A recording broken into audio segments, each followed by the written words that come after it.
যখন আপনি সত্যের পথে চলবেন, অন্যায়ের প্রতিবাদ করবেন, দেখবেন আপনার শত্রুর অভাব পড়বে না। আসসালামু আলাইকুম, আমি সালমা গাজীপুর থেকে বলছি। সালমা কিচেন ব্লগে সবাইকে স্বাগত জানাই। কাছে ও দূরে যে যেখান থেকে আমার ভিডিও দেখছেন, আশা করি আল্লাহর রহমতে ভালো আছেন, সুস্থ আছেন। আলহামদুলিল্লাহ, আমরাও সবাই ভালো আছি। চলে আসলাম আবার আরও একটি ভিডিও নিয়ে আপনাদের সামনে। আশা করি সবাই ভালোবেসে আমার ভিডিও শুরু থেকে শেষ পর্যন্ত থাকবেন। আমার ভিডিও যদি কোনো অংশ একটু ভালো লাগে, প্লিজ লাইক দিতে ভুলবেন না। আর ভিডিও শেষে একটি সুন্দর কমেন্ট করে দিবেন, যাতে করে ওই কমেন্টের পথ ধরেই আমি আপনাদের চ্যানেলে পৌঁছে যেতে পারি খুব সহজেই। আর আপনি যদি নতুন হয়ে থাকেন, আমার ভিডিও আপনার ভালো লেগে থাকে, তাহলে আপনি চ্যানেলটি সাবস্ক্রাইব করে আমার পাশে থেকে যেতে পারেন। আমি আমার সময় সুযোগ করে নির্দিষ্ট একটা সময় পার করে আপনার পাশে গিয়ে দাঁড়াবো ইনশাআল্লাহ।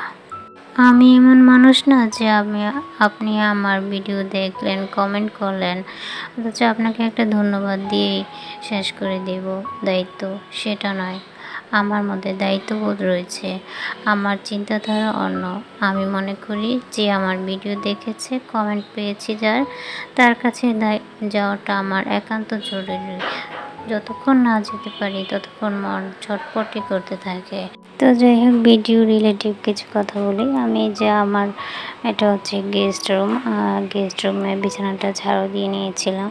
তারপরে যে এখানে এটা আমার একটা বুক সেলফের উপরে যে কিছু টুকিটাকি জিনিস, ফুল, শোপিস রয়েছে, এগুলো একটু আমি পরিষ্কার করে নিচ্ছিলাম আর কি।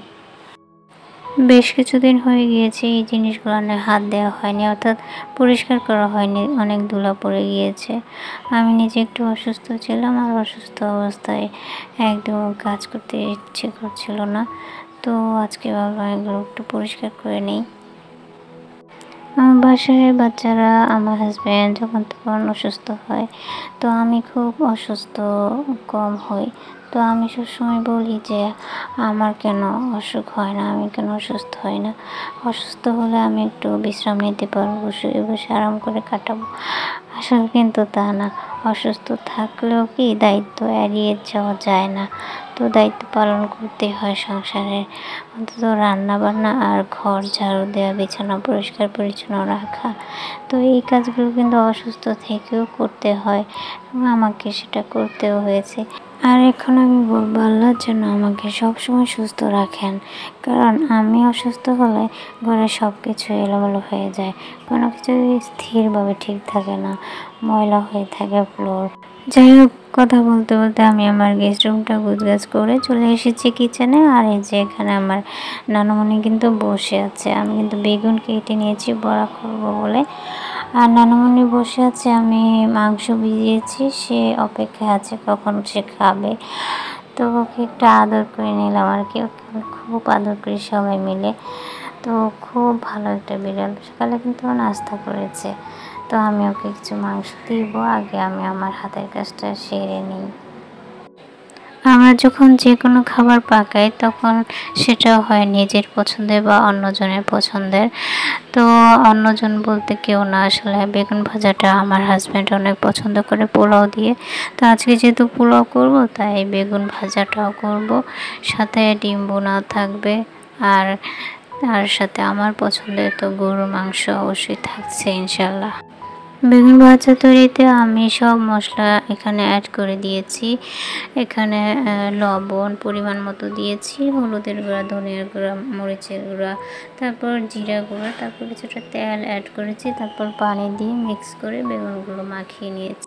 এরপর আমি রান্নাটা বসিয়ে দিয়েছিলাম। তো এর মাঝে আবার গেস্ট চলে আসছে, তো ওনার সাথে কথা বলতে গিয়ে না আমি কী করেছি, ক্যামেরাটা করে রেখেছিলাম। তো ওই মুহূর্তে ভিডিওটা অফ ছিল, ভিডিওটার বা কিছু অংশ করা হয়নি। এর মধ্যে বেগুন ভাজাটাও হয়ে গিয়েছিল, আর সেই সাথে ডিম বোনাটাও হয়ে গিয়েছিল।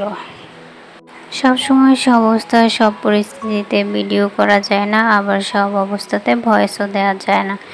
এরকমটা আমার সাথেই হয়। আমি আমার ভিডিও আপলোড দিতে অনেকটা দেরি হয়ে যায়, কারণ ভিডিও করা যায় সহজেই, কিন্তু সে একটা ভিডিওকে এডিট করা, ভয়েস দেওয়া, তারপর আপলোড দেওয়া বেশ খানিকটা সময় লেগে যায়, যার জন্য আমি সপ্তাহে মাত্র একটা ভিডিও আপলোড দিতে পারি আর কি।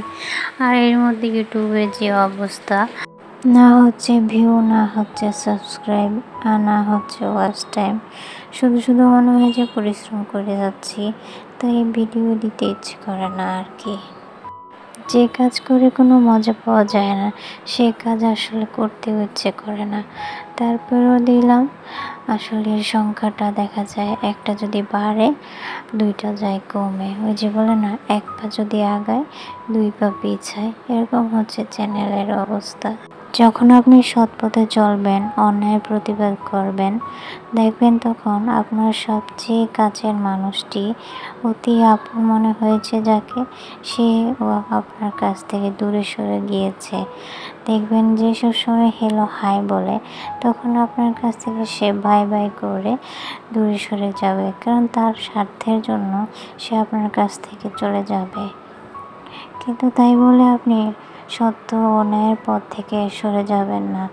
ন্যায় ও সত্যের বিজয় অনিবার্য। আল্লাহ তাআলা সত্যবাদীদের সাথে আছেন। সত্য ও ন্যায় পথে চলতে গিয়ে দেখবেন যে আপনার শত্রুর সংখ্যা অনেক বেড়ে গিয়েছে, বন্ধুর সংখ্যা অনেক বেশি কমে গিয়েছে।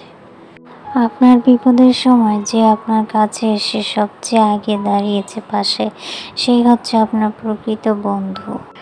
এদিকে রান্না করতে করতে আমি অনেকগুলো কথা বলেছি। আমি জানি না আপনাদের কাছে আমার এই কথাগুলো কতটুকু ভালো লেগেছে। আর আমার এদিকে রান্না কিন্তু একদমই শেষ হয়ে গিয়েছে।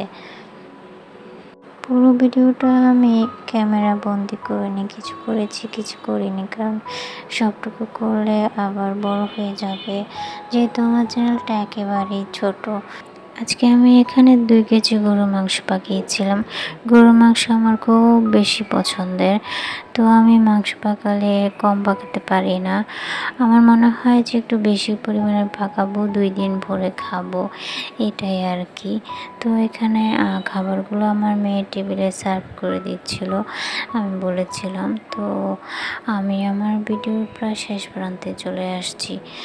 তো আমার আজকের ভিডিও যদি আপনাদের কাছে ভালো লাগে তাহলে অবশ্যই জানাবেন। ভিডিওতে যদি কোনো ভুল কথা বলে থাকি অবশ্যই ক্ষমা সুন্দর দৃষ্টিতে দেখবেন। সবাই ভালো থাকবেন, সুস্থ থাকবেন, আমার পাশে থাকবেন, আমার ও আমার পরিবারের জন্য দোয়া রাখবেন। ইনশাল্লাহ দেখা হবে পরবর্তী কোনো ভিডিওতে। ততদিন সবাই ভালো থাকবেন। আল্লাহ হাফেজ। আসসালামু আলাইকুম।